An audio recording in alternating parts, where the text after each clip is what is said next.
Ukraine में पिछले करीब 3 महीनों से पुतिन और जेलेंस्की की सेना आमने सामने और कब्जे को लेकर वहां के अलग अलग शहरों में भीषण जंग चल रही है, जिसमें कभी रूसी सेना यूक्रेन को भारी नुकसान पहुंचाने का दावा करती है तो कभी जेलेंस्की की सेना पुतिन के सैनिकों पर हमले का दम भरती है। इन सब के बीच रूस ने एक वीडियो जारी किया जिसमें उसके घातक टैंक यूक्रेन के सैनिकों पर हमला करते दिखाई दिए। हालांकि इस बात की जानकारी नहीं दी गई कि यह हमला किस जगह किया गया, लेकिन जो वीडियो सामने आया उसमें रूस के कई टैंक ताबड़तोड़ बम बरसाते दिखाई दिए। दावा है कि रूसी सैनिकों ने सैन्य ठिकानों को निशाना बनाया, जिसमें यूक्रेन की सेना के कई हथियार तबाह हो गए।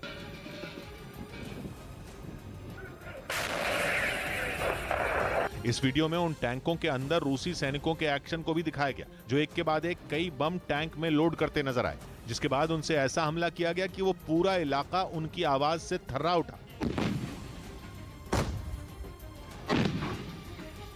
इसके साथ ही रूस का एयर डिफेंस मिसाइल सिस्टम भी इस वीडियो में दिखाई दिया, जिस पर रूसी हमले का प्रतीक बन चुका जेड निशान बना था। रूस ने दावा किया कि मारियोपोल के अज़ोवस्ताल स्टील प्लांट में छिपे जेलेंस्की की सेना के करीब 1000 सैनिकों ने उसकी सेना के सामने सरेंडर कर दिया। बाद में यूक्रेन की तरफ से भी इसकी पुष्टि कर दी गई।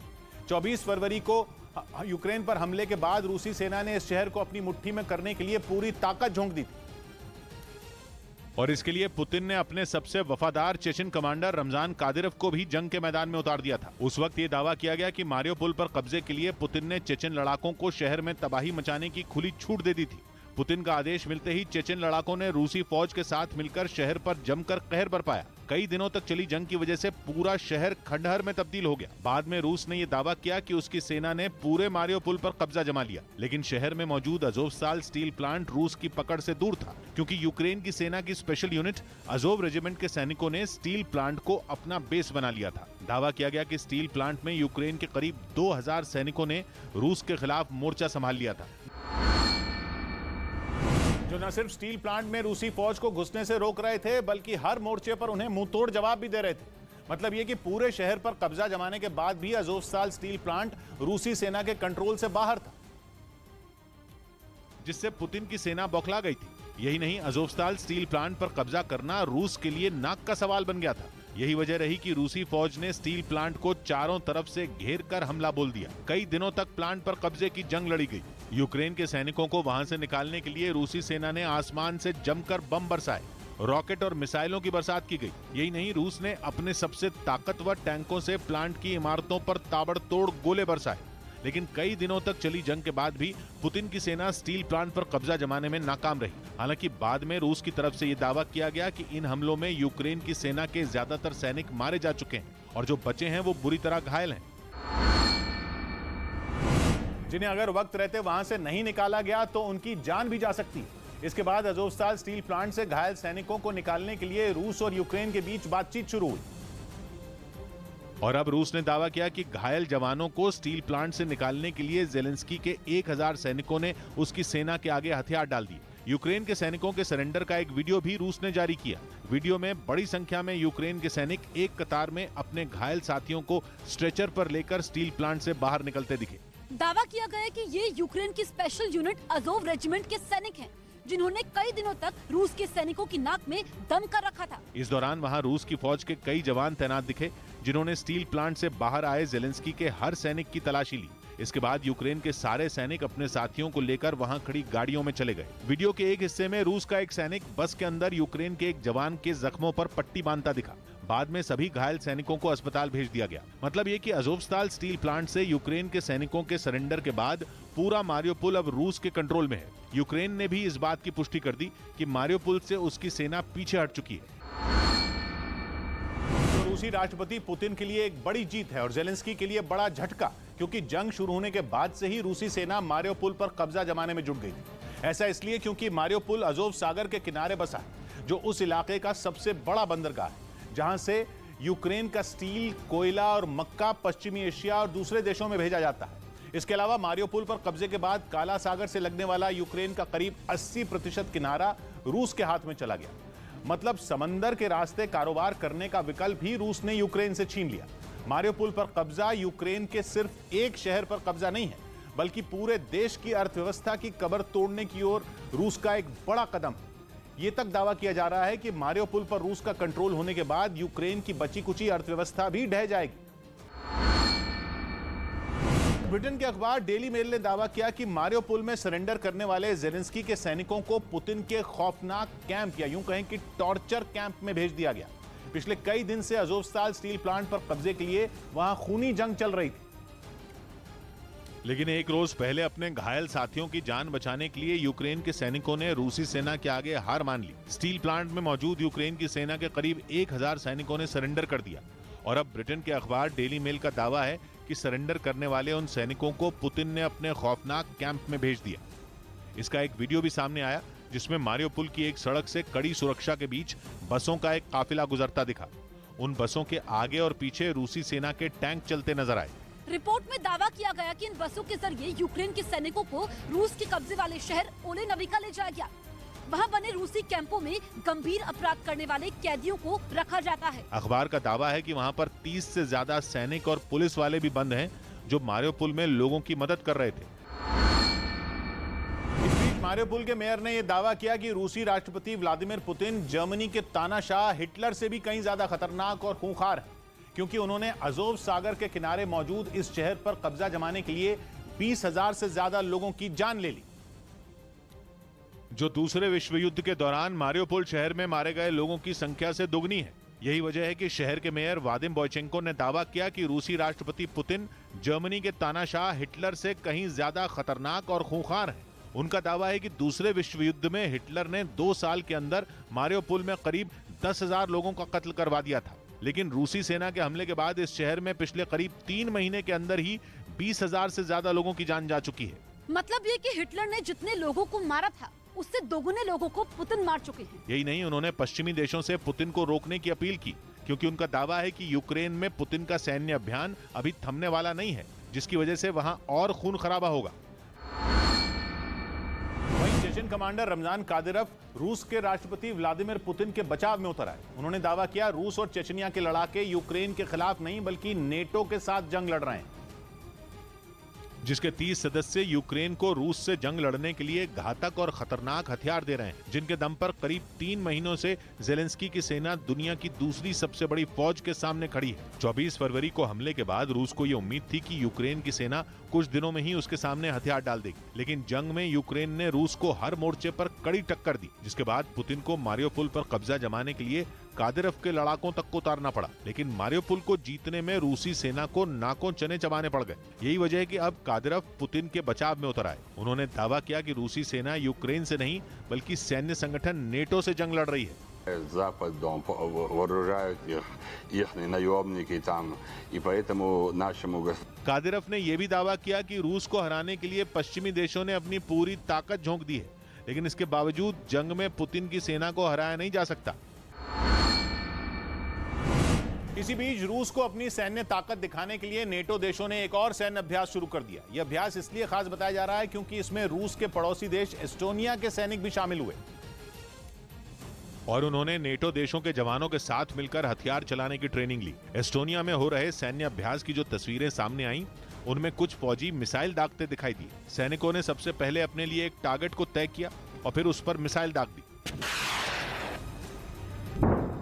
यही नहीं, जवानों ने कई आधुनिक राइफलों को भी चलाने की ट्रेनिंग ली। एस्टोनिया के रक्षा मंत्री ने बताया कि उसके 15,000 सैनिक 3 जून तक चलने वाले इस अभ्यास में हिस्सा लेंगे। खबर है कि इस सैन्य अभ्यास का मकसद बाल्टिक देशों की सुरक्षा को बढ़ाना है। यही नहीं, इसे यूरोप के देशों की सुरक्षा से जोड़कर भी देखा जा रहा है।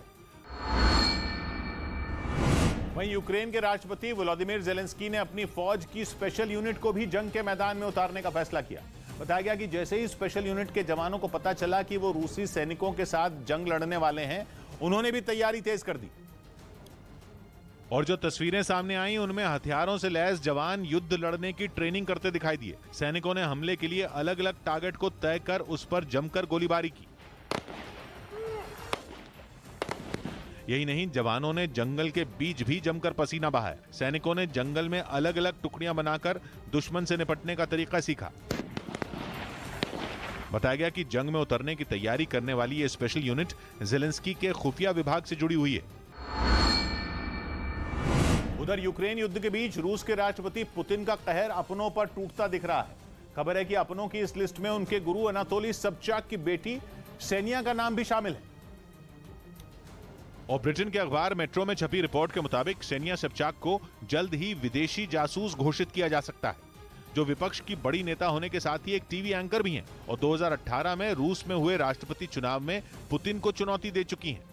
खबर है कि रूस की एजेंसियां उनके और उनकी मीडिया कंपनी के खिलाफ विदेशी फंडिंग के आरोपों की जांच में जुटी हैं, जिनके सही साबित होने पर यह मान लिया जाएगा कि यूक्रेन युद्ध के दौरान उन्होंने दुश्मनों के साथ मिलकर उनके जासूस के तौर पर काम किया।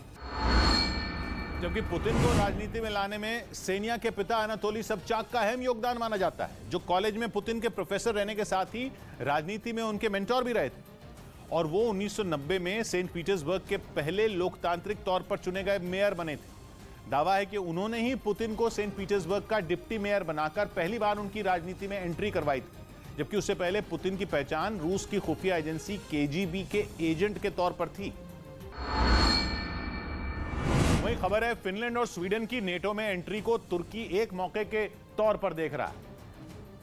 पश्चिमी मीडिया ने दावा किया कि इस मौके को भुनाने के लिए उसने अमेरिका के सामने बड़ी शर्त रख दी, जिसका इशारा अमेरिका के दौरे पर पहुंचे तुर्की के विदेश मंत्री के उस बयान ने दिया, जिसमें उन्होंने साफ कर दिया कि वो अमेरिका के साथ अपनी समस्याओं का समाधान चाहता है।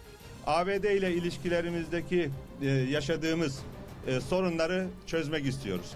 जिस समस्या का जिक्र तुर्की के विदेश मंत्री ने किया वो है अमेरिका के साथ F-35 लड़ाकू विमानों का सौदा। असल में तुर्की ने अमेरिका के विरोध के बावजूद रूस से S-400 एयर डिफेंस सिस्टम खरीदने की डील की थी, जिसकी वजह से अमेरिका ने उसे अपनी 5वीं पीढ़ी के लड़ाकू विमान F-35 बेचने से इनकार कर दिया था।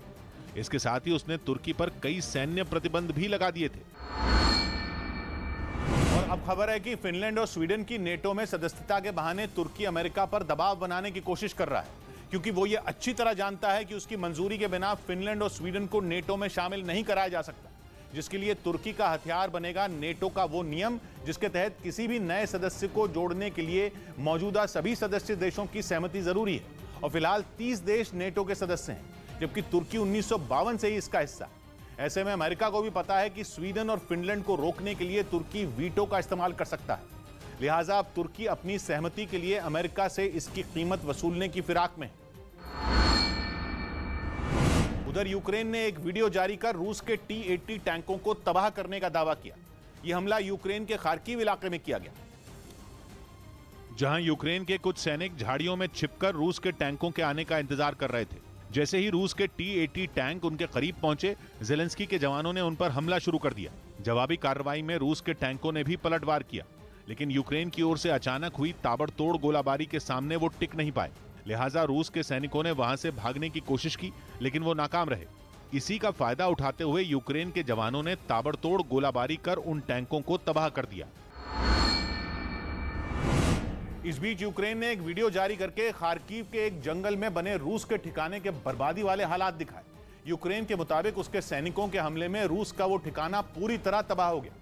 2 दिन पहले ही यूक्रेन ने दावा किया था कि उसके सैनिकों ने खार्किव से रूस की सेना को खदेड़ दिया, जिसके बाद यूक्रेन की सेना की तरफ से यह वीडियो जारी करके यह दिखाने की कोशिश की गई कि उसके हमले ने रूसी सेना के ठिकाने का कितना बुरा हाल कर दिया। और इस वीडियो को खुद यूक्रेन के एक सैनिक ने बनाया, जिसमें वो खार्किव के एक इलाके में जंगल के बीच बने रूसी सेना के एक बंकर के पास पहुंचा। वहां रूस की सेना की एक बख्तरबंद गाड़ी पूरी तरह तहस नहस दिखाई दी। जैसे जैसे यूक्रेन का सैनिक आगे बढ़ता गया, वहां रूसी सैनिकों की कई बिखरी चीजें दिखाई दी। वीडियो बना रहे यूक्रेन के सैनिक ने वहां पड़े रूस की सेना के खाने के एक पैकेट को लात मारकर दूर उछाल दिया। यही नहीं, वीडियो में वहां खाली पड़ा बंकर भी दिखाई दिया। 2 दिन पहले ही यूक्रेन ने खार्किव में रूस की सेना पर भीषण हमले का वीडियो भी जारी किया था, जिसके बाद उसने रूसी सैनिकों को खार्किव से खदेड़ देने का दावा किया था। यूक्रेन की फौज ने एक वीडियो जारी किया जिसमें आसमान से बम गिरते दिखाई दिए। ज़ेलेंस्की की सेना ने दावा किया कि उसने इस बमबारी में कई रूसी सैन्य ठिकानों को तबाह कर दिया। और इतना ही नहीं, उसने कुछ रूसी जवानों को मार गिराने का भी दावा किया। जो वीडियो यूक्रेन की तरफ से जारी किया गया, उसमें कुछ सैनिक छिपते नजर आए। दावा किया गया कि ये रूस के फौजी थे जो हमले से बचने की जगह ढूंढ रहे थे। सब कुछ ठीक चल रहा था, लेकिन तभी यूक्रेन की सेना ने आसमान से बमों की बारिश कर दी। वहीं जैसे ही बमबारी शुरू हुई, कई सैनिक इधर उधर भागते नजर आए, लेकिन तभी एक जोरदार धमाका हुआ और ऐसा लगा मानो जमीन पर ज्वालामुखी फूटा हो। इतना ही नहीं, एक के बाद एक कई धमाके होते दिखाई दिए। वहीं भीषण बमबारी के बाद पूरे इलाके में धुएं का गुबार छाया नजर आया। यूक्रेन ने दावा किया कि उसने इस हमले में रूसी फौज को भारी नुकसान पहुंचाया। हालांकि ये बमबारी किस इलाके में की गई, इसकी जानकारी उसकी तरफ से नहीं दी गई।